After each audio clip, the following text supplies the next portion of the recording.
Every line is a scar of a promise tragically broken. The mirror is a hungry window, reflecting more than just your face. In the blackness, the veil grows thin and brittle with time. She comes seeking a truth, or perhaps a sweet, brutal lie. Bloody Mary waits for the call, a ritual born of ancient pain. The legend demands a sacrifice, a willingness to cross the line. Silence descends, and the air grows thick and unforgivingly cold. She stirs from her slumber, drawn by the sound of her own name. Bloody Mary. A pact is made, a chain is forged, never to be broken. A pact is made, a chain is forged, never to be broken. She was left to drown in her own despair by the ones she trusted. Now she seeks nothing less than an equal exchange of suffering. You called her name, and now you are seen and judged by the dead. She has come for what is owed, a debt paid in terror and flesh. The scream of the innocent is trapped here, repeating through eternity. Do not look away. Do not break the connection you so foolishly sought. The glass weakens, the boundary dissolves, making way for her passage. The true rot begins when the darkness starts to bleed through. She crosses over, leaving the comfort of the two-dimensional world. The air chills, the final barrier is broken, and she is here. Please, don't hurt me. There is no escape in this chamber. You are hers entirely. Every fiber of your fear is a sweet, intoxicating scent to her. Her touch is not violence, but a transference of ancient, cold despair. The seed is planted, the curse is past, a new vessel is now prepared. She is no longer Eliza, she is now a footnote in the long story. Her work is done, for now, the next ritual will soon begin. The glass shatters, reforming a signature of eternal possession. She left you a souvenir, a piece of her endless torment. The infection spreads, the terror cycles, forever and ever onward. The sickness has left the house and now infects the wide world. Look closer at the glass. You may see your true, silent passenger. Her power grows with every shadow, every shattered, innocent dream. She waits patiently in the wet soil, in the dirty streets, for the vulnerable. She is no longer afraid. She is the instrument, ready to pass the pain. The greatest trick she ever played was making you think you were still you. The tears she sheds are not sorrow, but blood for her next caller. And so the chain is made stronger, one soul at a time. And so we reach the end. You only realizing saw that some the stories are beginning never truly of your finished, very own merely passed American on. horror story.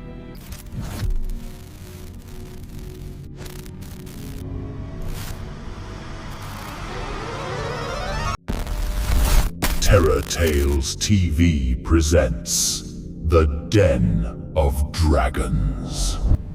This room is a sanctum where ambition is traded for a price. They seek fortune, a vast, terrible empire built on borrowed time. But tonight, the currency changes from money to something far more eternal. The entrepreneur is only the messenger for a venture sealed in pure fear. She offers a pitch, a deal for a minority stake in your very soul. $500,000 for 20% of a perpetual haunting of the American dream. She calls it the consumption, an algorithm that feeds on despair. They listen because deep down they know true power is always predatory.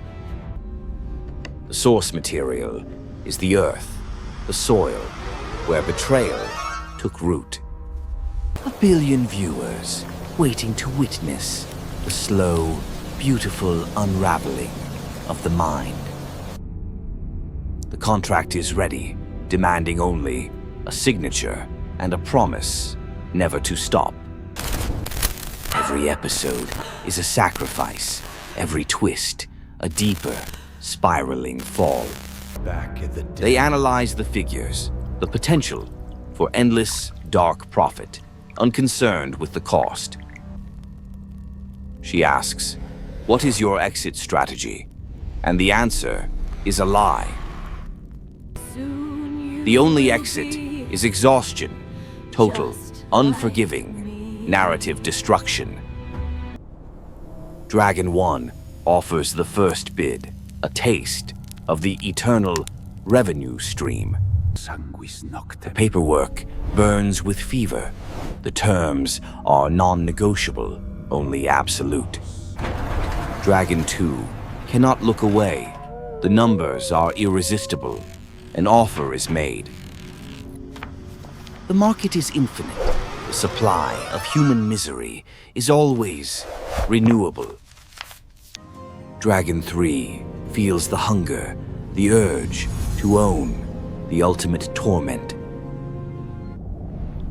Every investment is a drop of poison, a commitment to the darkness within. Dragon 4 demands control, an equal share of the eternal misery dividend. The air in the den is thinning, starved of innocence, bloated with sin. Dragon 5, the last holdout, the last chance to refuse the poison chalice. I'm out. Refusal is not an option, not when the concept is already inside your head. He is removed from the narrative, erased from the contract that binds them all. 4 remains, the chosen few, doomed to oversee the ultimate horror portfolio. The deal is struck, the equity is secured, the blood is now on their books. They bought the terror, they own the screen, they have become the very monster they financed. The money is irrelevant, the power is absolute and never-ending. The price of success is paid in madness, the dividend in eternal regret. The pitch is closed, the den is sealed, the new season can now begin. They are trapped within their own creation, the subjects of the show they invested in. The sickness of greed is highly contagious, and the air is running out. Welcome to the ultimate merger, the acquisition of your own final resting place. The cameras roll, the network profits, the audience is demanding more suffering. The final pitch is the human condition, always seeking something darker still. If this merger chilled your portfolio, there is only one place left to turn. Subscribe to Terror Tales TV for the most profitable nightmares. Join the family, where the only currency is pure, beautiful, spine-tingling terror. We deliver the fear, the anxiety, the eternally chilling entertainment. There is no escape from this reality show, only endless, dramatic conflict. Our content is premium, our scares are authentic, and your soul is our collateral. They have nothing left to invest. They are merely the set design now. The deal is done, the pitch is successful, the world is now on fire. Hit that bell and seal your commitment to the darkness on our channel. Give us a thumbs up if you survived the terror of this high-stakes negotiation. Do not weep for the lost, for they found the eternal success they craved.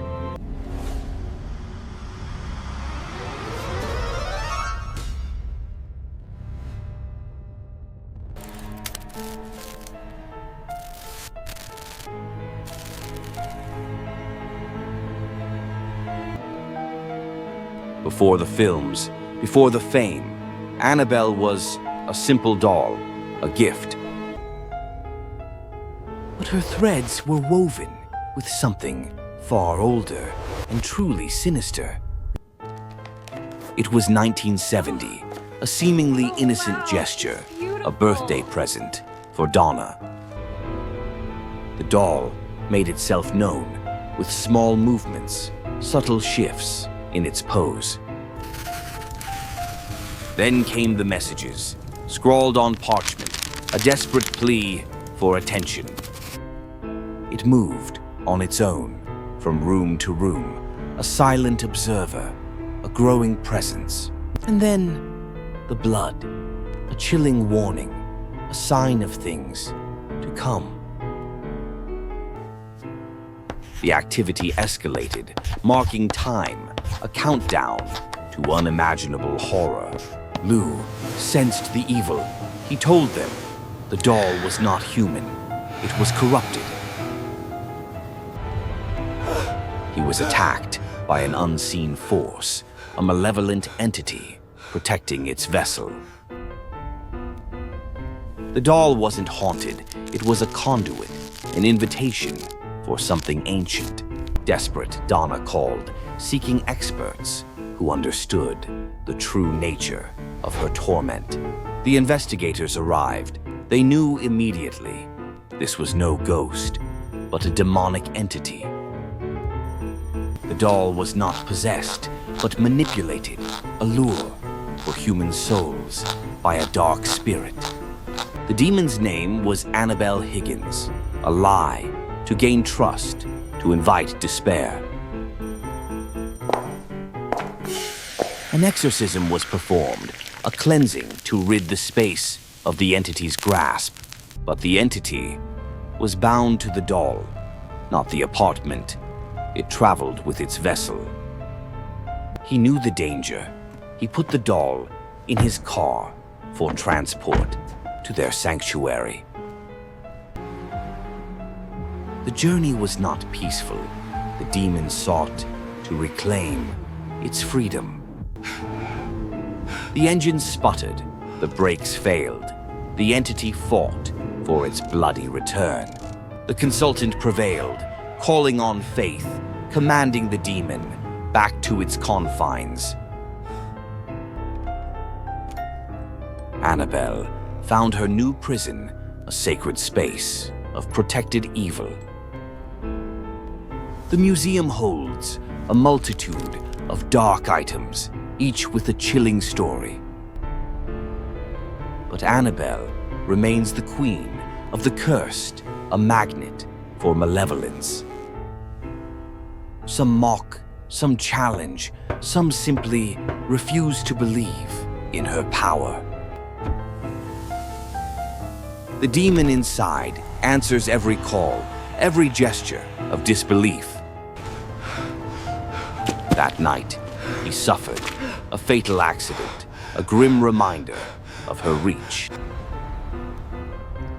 Her tears are not sorrow, but blood for the foolish who provoke her. Even in silence, even in darkness, her presence fills the room with dread. The cameras capture what the eye cannot, subtle shifts in her cold, watchful gaze. The sacred protection strains against the force contained within. The demon bangs from within, a constant prisoner, screaming to be free. The energy within grows stronger, a dark heart beating with malevolence. Her story spread across the nation, a chilling American tale of pure evil. She longs to be free, to continue her work of torment and possession. The very fabric of her being is tearing apart under the strain of containment.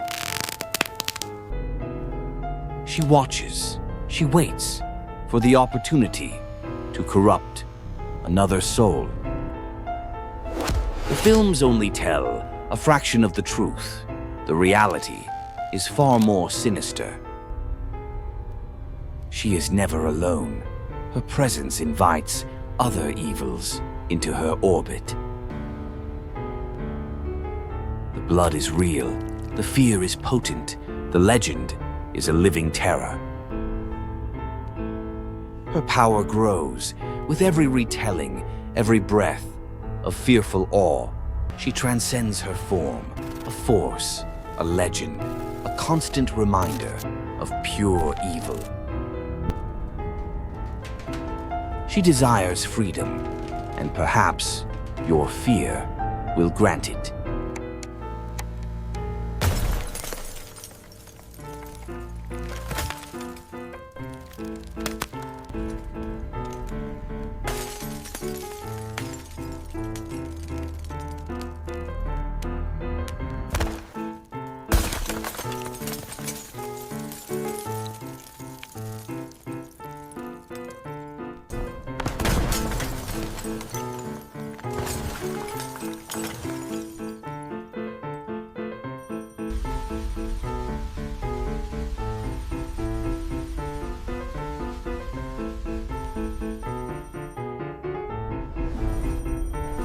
Do you dare to visit the occult museum? We explore the truth behind the legends, the real stories that haunt us all. Subscribe to Terror Tales TV and never miss a true tale of American terror.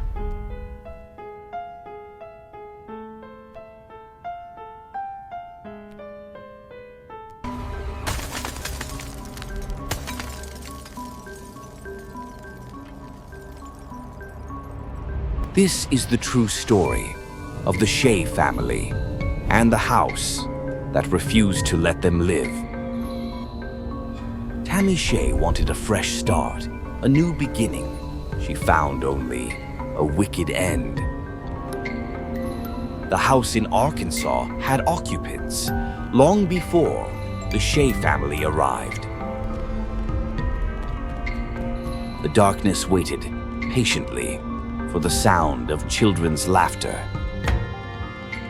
The first sign was subtle, a misplaced object, a quiet whisper in an empty room. Soon, the veil thinned and the pranks turned malicious. The whispers became threats. The children were the target, the purest form of fear, the easiest to break. The family was not dealing with a spirit, but a parasite, an entity of pure malice.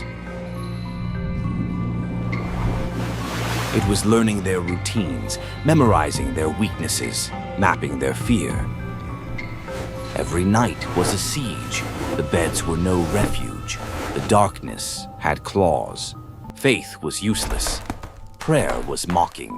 This presence fed only on destruction. Physical assault began. The bruises appeared from unseen hands. The terror was now palpable. The smell of sulfur and decay choked the hallways, announcing the visitors' arrival. Tammy called for help, realizing she was not a mother, but a jailer.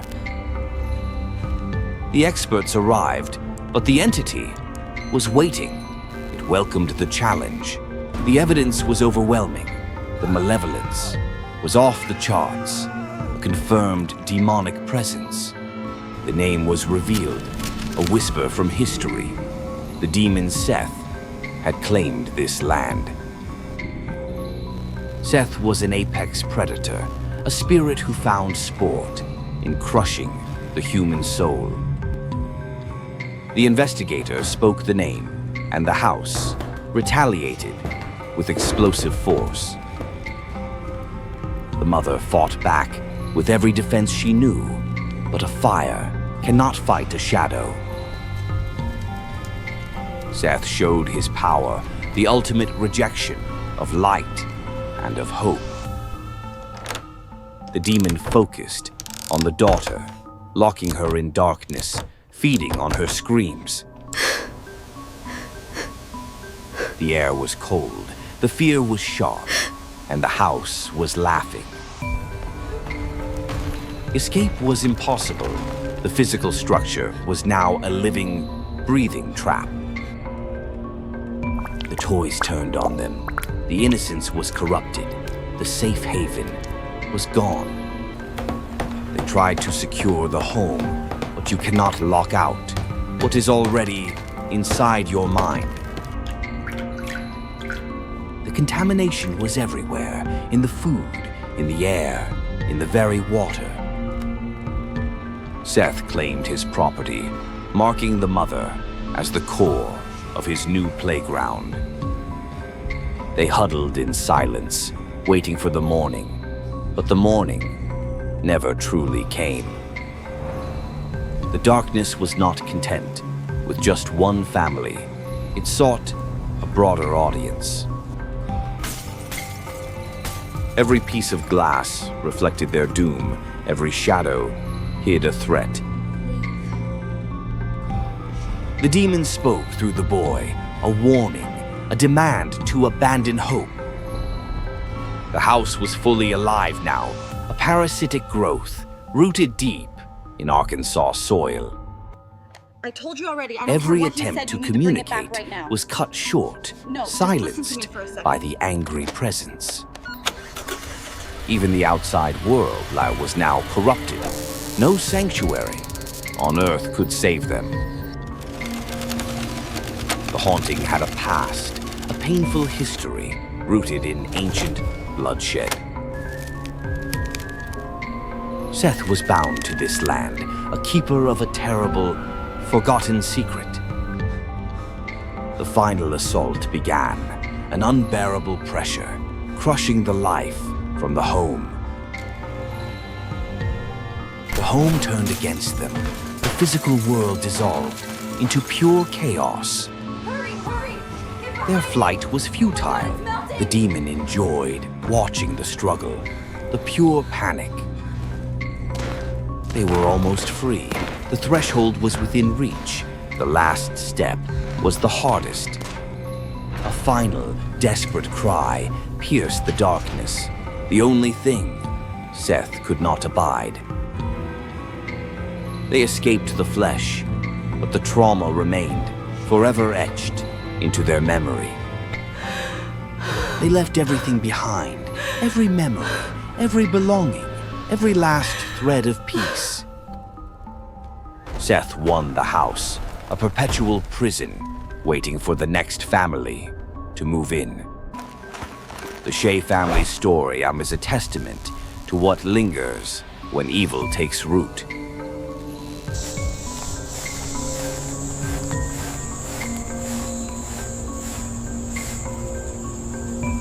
Tammy.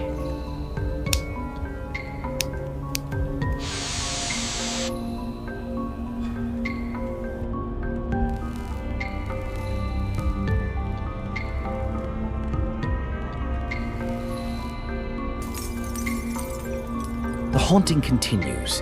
The story is real. The fear is yours. Did they truly escape the house? Or did the house escape with them? Subscribe to our channel and never miss a true tale of American terror. If this true story chilled you, share this fear and let us know your darkest thoughts